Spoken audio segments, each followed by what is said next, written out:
I'm Terry Rhodes, Vice President for Quality, Curriculum, and Assessment. Welcome to AAC&U's Next Generation Assessment Series on assessing student learning and institutional effectiveness in a time of uncertainty and rapid change. Today, hosts Tammy Cumming and David Miller look at recent moves to a distance learning environment, discussing what changes assessment in times of change. Welcome, everyone. I'm Tammy Cumming. I'm the Assistant Vice President and Associate Provost for Institutional Effectiveness at Brooklyn College of the City University of New York, and I'm one of the co-hosts for this WebBite series, along with my colleague, David Miller. Hi, I'm David Miller from the University of Florida, where I'm the Director of the School of Human Development and Organizational Studies and Education, and I'm also a professor in research and evaluation methods. So today we thought we would talk about something that we encountered this semester, where we moved abruptly to distance learning due to COVID-19. We thought we would talk a little bit about some issues that arose regarding changes in the syllabus and also potential changes in the assessment cycle. So I know that I was consulting on changes in the syllabus in particular. We had faculty coming to my office saying, I'm going to have to articulate the changes in instructional activities, the changes in some of the assessments, but I did consult that we should not be making changes to the learning outcomes or objectives for the particular course. David, how did you consult your faculty on that issue? Yeah, I think it's very important to remember that the assessment cycle includes a number of things that need to be looked at with these changes that are coming or that have happened. And when we think about that assessment cycle, it begins with the learning outcomes or objectives. It goes from there to the actual curriculum of what will be taught. It goes from there to the actual instructional methods of teaching it, and from there to the assessment of what's being taught. In my opinion, the assessment, the instructional methods, and the curriculum are all built around those learning outcomes. And I expect to see changes in those because we're teaching in a new environment, because we're assessing in a new environment, and the curriculum may shift a little bit also. But I think in the end, what we have to always maintain very strongly are the actual learning outcomes. To me, the learning outcomes are basically a contract between the faculty and the student that says, if you take this class, this is what we expect you to learn. And I think that contract shouldn't be lightly violated, if you will.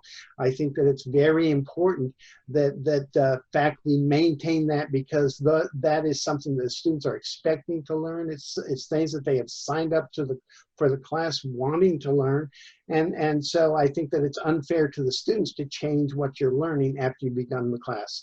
I think it's also important to remember with those learning outcomes that they also are going to tell others what you've learned in that class. And so as a prerequisite for other courses down the road, it becomes very important that they're always receiving instruction and curriculum and assessment centered around those learning outcomes that have been specified. That's what I know when I get a student from another class that's a prerequisite, is that they have learned or at least been taught the things that are in those learning outcomes.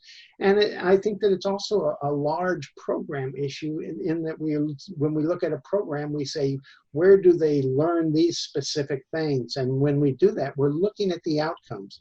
And so I think it would be really wrong to be changing outcomes in the middle of a class. And so that's really been the way that I've been advising people, is to not make changes lightly in the outcomes. Yeah, I agree with you. And I want to emphasize that I really think it's important, particularly for the program level assessment. There are many programs that are accredited professionally, and this is communicating the skills that the students have with employers, even with graduate programs. So I think it's very important that those knowledge, skills, and abilities are maintained for the degree programs, particularly those that have been rigorously accredited by a professional organization. But that's not to say that I haven't had instances where faculty have asked, can I take a pause, effectively a pause, and alter the assessment cycle just a bit? So, for example, with general education, most of my faculty continued to assess as scheduled this spring, but some said, can I move this to fall? I'm not very comfortable at this point doing the assessment in this manner. And we said, of course, we want faculty, it is their curriculum. They are the owners of this assessment work. We want them to be comfortable with it because they're the users of this information. So I think that I was advising a pause is okay, as long as it's not too long of a pause, and altering this assessment cycle just a bit, certainly under these circumstances. Yeah, when I think about that pause, I think that it is a workable idea and probably can be done. The one reason, though, that it does work, and I think we need to think about in that pause, is that it's something where the faculty get together and discuss exactly where those outcomes are going, and making sure that the students are still getting the outcomes and the skills that they need to attain.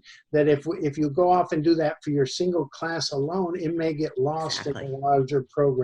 So it has to be something that would be done as a faculty, as a group, and with some thought about where you're going to re-implement those outcomes, and probably even best to do it between semesters if you could wait for that. Just because then the students know exactly what they've gotten out of their classes. But again, the pause idea probably could work in many situations. Well, I hope this has been helpful to everyone. It was an interesting conversation. Thanks, David. And we'll look forward to seeing you next time. Thank you. Bye-bye.